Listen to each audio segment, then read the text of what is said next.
Hello, everyone. Today, I have a story to share that's both creepy and strange. This isn't just some made-up tale for fun. It really happened.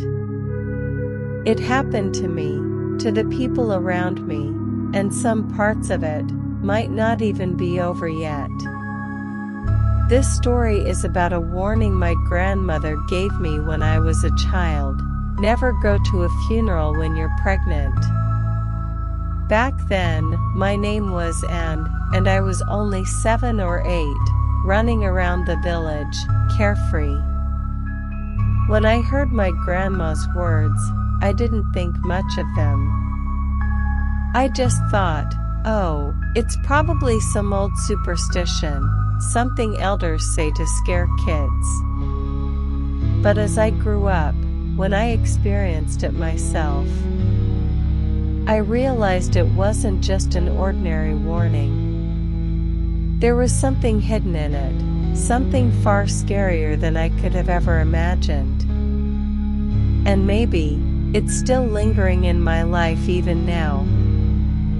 It all started 3 years ago. I was 29 years old and 7 months pregnant with my first child. My belly was getting big, and moving around was getting tough, but I was still living my normal life.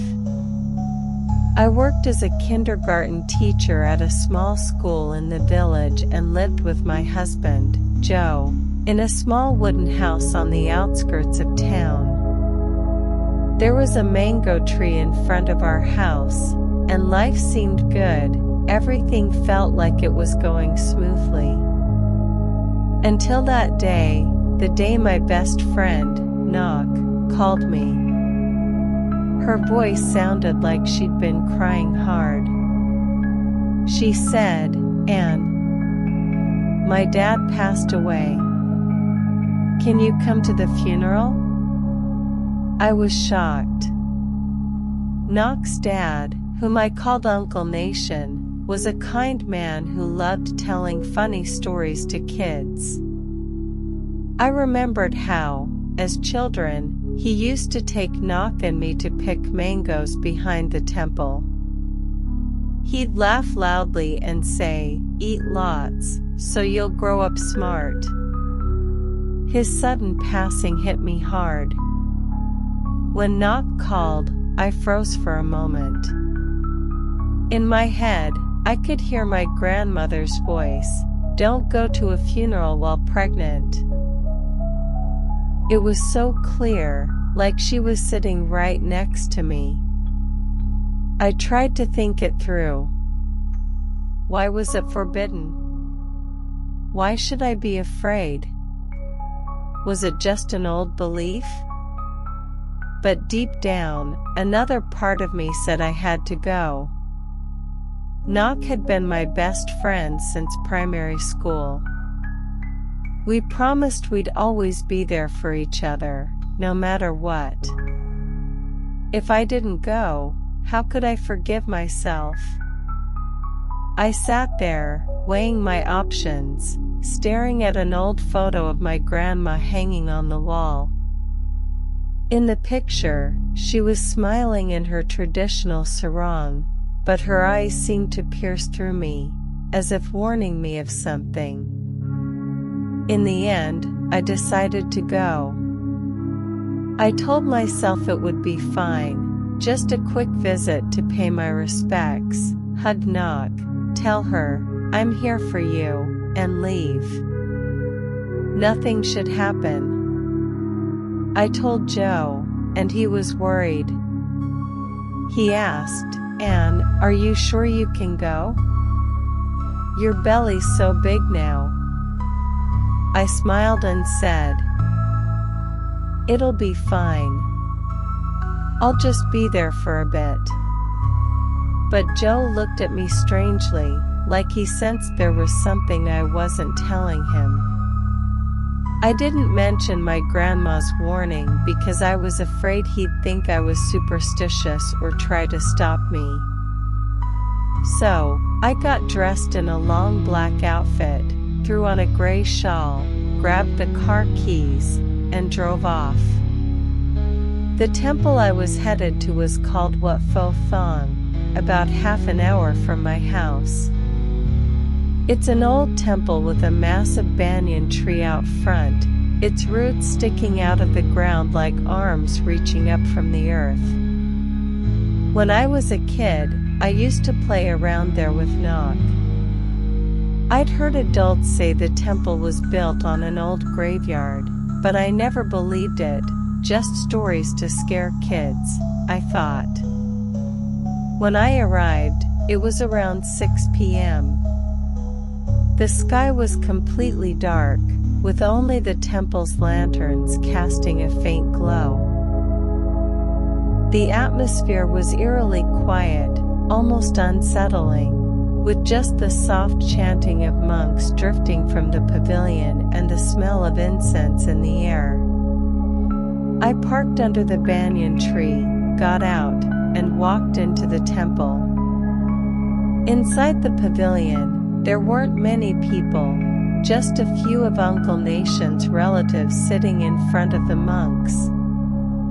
And there was Nok, standing by the coffin. Her face was swollen, her eyes red from crying, clutching a soaked handkerchief. I walked over and hugged her, saying, "Nok, I'm here. Don't be afraid." She hugged me tightly, sobbing so hard her body shook. I stood there, trying to comfort her, gently rubbing her back. But then, I started to feel something strange. It began with a chill, a cold sensation at the back of my neck, like a breeze passing through. But there was no breeze in the pavilion. The doors and windows were closed. I glanced around. Nothing seemed out of place. People were still chanting, and Uncle Nation's coffin was right in front of us, closed tightly. His photo was placed on top, showing him smiling widely. But for some reason, I felt like the eyes in the photo were staring at me. I turned to Nok and asked, "Nok, how did Uncle Nation pass?" She looked up at me, tears still streaming down her face, and said, "It wasn't normal, Anne. He died in a strange way." I froze and asked, "Strange how?" Nok explained that Uncle Nation died at night, alone at home. The police said it was an accident. He tripped, fell, hit his head, and bled out. But what she said next gave me chills. She told me that before he died, Uncle Nation called her at 3 a.m. His voice was filled with terror, and he said, "Nok, there's something in the house. It's not human." Then the call cut off. She tried calling back, but no one answered. The next morning, a neighbor found his body lying face down outside the house, his head split open, blood dried on the ground. But what was even stranger? Nok said there were child-sized footprints next to his body. Tiny footprints, like those of a 3- or 4-year-old, clearly imprinted in the dust. Yet, there were no young children in that village, and Uncle Nation's house was far from the main road. No one would have passed by that night. Hearing this, I felt a chill run through me. I glanced at the coffin, and it felt like Uncle Nation's photo moved, or was it my imagination? I tried to calm myself, telling myself not to overthink it. But it was too late. At that moment, I felt something heavy pressed down on my shoulders, so heavy I had to hunch over slightly. I panicked and spun around. Nothing. There was no one behind me. My heart was pounding, my hands trembling. I turned to Knock and asked, "Knock, do you feel anything strange?" She shook her head, but her face looked like she was scared of something. I looked around again and noticed one of Uncle Nation's relatives, an old woman named Aunt Sai, staring at me. Her eyes were odd, like she was observing something. I forced a smile, but she didn't smile back. She just kept staring, then glanced at the coffin. I started to feel uneasy and told Knock, "Knock, I need to use the restroom for a sec." She nodded, but before I walked away, she grabbed my arm and said, "And be careful." I froze and asked, "Careful of what?" But she didn't answer. She just let go of my arm and turned back to the coffin. I hurried out of the pavilion. The air outside was freezing, with a thin mist floating around the temple. I followed a narrow path to the restroom. On the way, I heard something strange, a faint but clear sound, like a child laughing. I stopped dead in my tracks and looked around. There was no child anywhere. Who would bring a kid to a temple at night? I was starting to get scared, my legs feeling heavy, but I forced myself to keep walking. When I reached the restroom, it was old and dimly lit. I turned on the light and stood in front of the sink, looking at myself in the mirror. My face was pale, like I was sick, with dark circles under my eyes. But what was worse, in the mirror, I saw a dark figure standing behind me. It was terrifying. The figure wasn't clear, but I knew it wasn't human. It was tall, thin, with its head tilted strangely, and it seemed to be moving closer.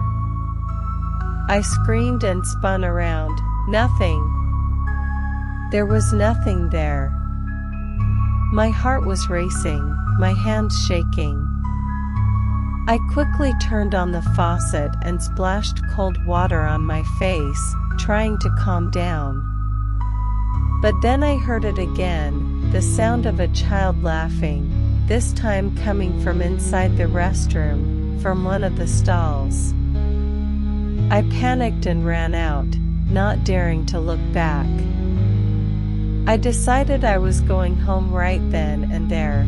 I couldn't take it anymore. As I walked back to my car, something even stranger happened. My belly felt heavier, like something was pulling from inside.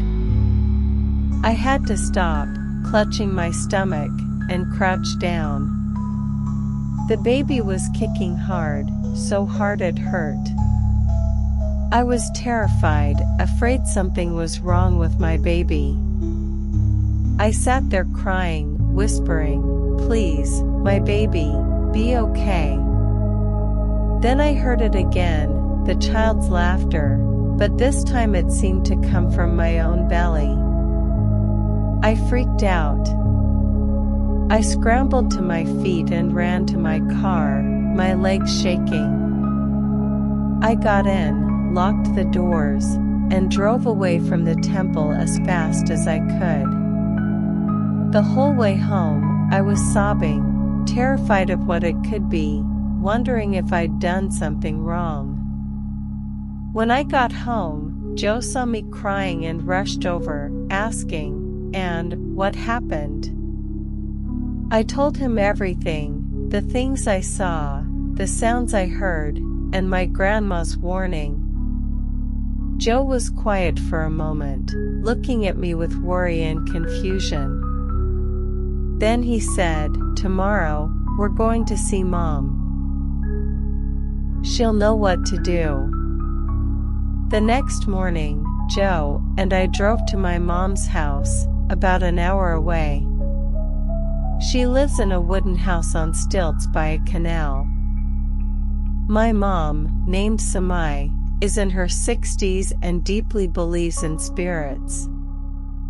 When she was younger, she was a fortune teller, reading tarot cards for people in the village. When I told her everything, she sat silently for a while, staring at me, then said, "And didn't I warn you? Don't go to a funeral while pregnant." She explained that a pregnant woman's body is like a gateway between this world and the next. Some spirits, especially those who died violently, try to enter, seeking the life force of the unborn child or even wanting to be reborn. She said that going to a funeral while pregnant could attract something that follows you home. Mom went on to say that when she was young and pregnant with my younger brother, she attended a neighbor's funeral. Afterward, she dreamed every night of a woman in white standing at the foot of her bed, staring and smiling without speaking. Mom said she nearly miscarried, but thankfully, my grandma, who was a traditional midwife, performed a ritual to drive the spirit away. Mom warned, "And what followed you might not be just an ordinary spirit." I got goosebumps and asked, "What do I do?" She said, "You need to see Venerable Glass. He can help." Venerable Glass is a monk at a temple near Mom's house. He's over 80 but still strong and known for exorcising spirits. When we arrived, he was sitting in front of his hut, holding prayer beads. He looked at me for a long time, his eyes sharp, as if seeing right through me. Then he said, "Child, something has followed you." I burst into tears, kneeling before him, and asked, "What is it? Will it hurt my baby?" He didn't answer directly but told me to meditate while he chanted. His voice echoed powerfully. He tied a red string around my wrist and said, "Don't be afraid, but be cautious. What's following you hasn't left."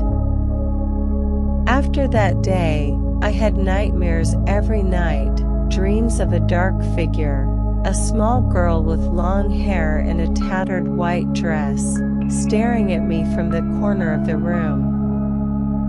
Some nights, I woke up feeling like someone was sitting at the foot of my bed.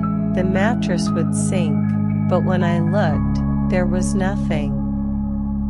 I was so scared I didn't want to be home alone. Joe had to take time off work to stay with me. He tried to comfort me, saying, "And don't be afraid. I'm here." But I knew he was starting to get scared too. Some nights, he said he heard footsteps in the house, light footsteps, like a child running around. I called Knock to see if she was experiencing anything strange. She said that after the funeral, she'd been hearing knocks on her front door every night. At first, she thought it was a neighbor, but when she checked, no one was there. Sometimes, she saw the shadow of a little girl standing in her backyard, facing away, with long hair down to her waist. Hearing this, I got chills. It was so similar to what I was experiencing. I asked, "Knock, have you ever heard of a girl who died around here?" She was quiet for a moment, then said, "And there's something I never told you." Knock told me that over 10 years ago, a 4-year-old girl named Mew died near Wat Pho Thong. She was hit by a drunk driver while playing in front of the temple. The driver fled, leaving her bleeding on the road. What made the story chilling was that Mew's mother, named Nam, was 8 months pregnant and attended Mew's funeral. After the funeral, Nam started hearing a child's laughter in her house and saw Mew's shadow moving around. Sometimes, she woke up to find muddy child-sized footprints on the floor, even when it hadn't rained. Eventually, Nam went into premature labor, and the baby died the same day. The doctor said the baby suffocated, with the umbilical cord wrapped tightly around its neck. Hearing this, I felt like the world stopped. Was the thing following me Mew's spirit? Or something more? I asked, what happened to Nam? Knox said Nam lost her mind and moved away from the village. No one knew where she went, but some said they saw her wandering near Wat Pho Thong, muttering, "Mew, I'm sorry," over and over. I felt a chill, wondering if my fate would be like Nam's. I went back to Venerable Glass and told him about Mew. He sat silently, clutching his prayer beads, then said, "Child, it's not just the girl's spirit. Something is using her as bait. It wants more than your life, it wants your child." I was stunned and asked, "What is it?" He explained that Wat Pho Thong was built on an old graveyard. Over 100 years ago, a village was flooded, and many died. Their bodies were buried together there. Among them was a woman named Lady Gold, who died while pregnant. She was tied to the banyan tree out of vengeance. They say her husband killed her, stabbing her pregnant belly, and buried her under the tree. Since then, Lady Gold's spirit has haunted the place. Whenever a pregnant woman enters the temple, she tries to claim the unborn child to be reborn. His words made me tremble. He said what I encountered wasn't Mew but Lady Gold, using Mew's image to scare me because she knew I feared children. He instructed me to perform a major ritual. 3 days and nights of chanting, staying inside the house. Joe gathered the items needed, rice, salt, and holy water from 7 temples. I followed every instruction. But on the 3rd night, my worst fear came true. Around 2 a.m., I woke up to loud knocking on the window, thud, thud, thud. Joe woke up too and asked, "And, what's that?" I told him, "Don't open it. Don't look." Then we heard a little girl crying, clear as day, like she was standing outside, sobbing, "Mom, help me." Joe started to get up, but I held him back, saying, "Don't. It's not a child." The crying went on for what felt like forever. I recited prayers in my mind, and Joe held me tightly as we sat trembling on the bed.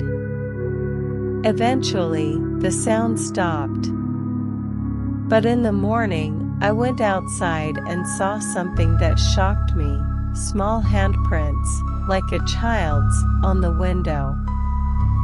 They were red, like blood. I screamed, and Joe ran out. We called Venerable Glass immediately. When he arrived and saw the handprints, he said, "It hasn't left. It's getting stronger." He performed one final ritual, sprinkling holy water around the house and scattering rice. He warned, "If it comes again, you'll have to face it." I was devastated. Face it how? I was already terrified. 2 weeks later, I gave birth to a healthy boy named Tree. But the doctor said the umbilical cord was wrapped around his neck 3 times, and he barely made it. I cried, feeling guilty for being stubborn, for ignoring the warnings. But what unsettled me most was as Tree grew up, now 3 years old, he started saying strange things. Like, "Mom, a little girl came to see me last night," or "She wants to play." Sometimes, I'd find him staring at a corner of the room. When I asked what he was looking at, he'd say, "She's standing there." Every time he said it, I'd feel a chill. I asked Mom more about it. She said that when Grandma was young, she told her Lady Gold wasn't just killed, she was cursed.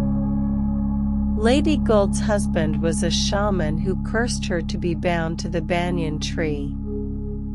She'd had an affair, and the child she carried wasn't his. Enraged, he killed her and cursed her spirit to suffer, forever waiting for another woman's child to free herself. Mom said, "And what followed you might not be done with you."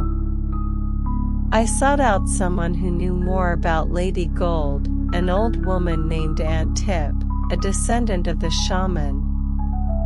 She told me Lady Gold didn't just want to be reborn, she wanted revenge. Every time a pregnant woman entered the temple, she'd try to take the child. If she failed, she'd follow them until they lost their mind. Aunt Tip said, "You're lucky to have survived, but watch your son closely." My heart broke, thinking of Tree and what he was seeing. To this day, I avoid funerals, pregnant or not. Whenever I drive past Wat Pho Thong, I feel like someone's watching from the banyan tree. Some nights, I still hear a child's faint laughter outside the house. The warnings from my grandma, my mom, and venerable glass echo in my mind, "Don't go to a funeral while pregnant." After hearing my story, would you dare go? Or maybe, you've already experienced something like this. And if you have, what would you do?